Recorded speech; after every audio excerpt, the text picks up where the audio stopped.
गोंदिया जिल्ह्याच्या आमगाव तालुक्यातील ग्रामपंचायत कातुर्लीनं आर आबा पाटील स्वच्छ आणि सुंदर ग्राम स्पर्धेत तालुक्यातून प्रथम येण्याचा बहुमान मिळवलाय। नवेगाव बांध येथील जिल्हास्तरीय सरपंच मेळावा आणि पुरस्कार वितरण सोहळा जिल्हा परिषद गोंदियाचे अध्यक्ष लायकराम भेंडारकर यांच्या अध्यक्षतेखाली मोठ्या थाटात कार्यक्रम आयोजित करण्यात आला।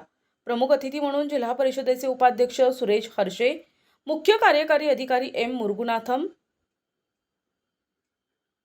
उपमुख्य कार्यकारी अधिकारी डॉक्टर तानाजी लोखंडे, पंचायत विभागचे उपमुख्य कार्यकारी अधिकारी मधुकर वासनिक, जिल्हा परिषद सदस्य किशोर महारवाडे तथा सर्व जिल्हा परिषद सदस्य, जिल्हा परिषद आणि पंचायत समितीचे सर्व सभापती, सर्व पंचायत समिती सदस्य, पंचायत विभाग, जिल्हा परिषद गोंदियाचे सर्व कर्मचारी प्रमुख अतिथी म्हणून उपस्थित होते। सर्व मान्यवरांच्या हस्ते आर पाटील स्वच्छ सुंदर ग्राम स्पर्धा तालुकास्तरीय प्रथम क्रमांकाचा पुरस्कार कातुर्ली ग्रामपंचायतीला सन्मान चिन्ह प्रमाणपत्र देऊन सन्मानित करण्यात आले।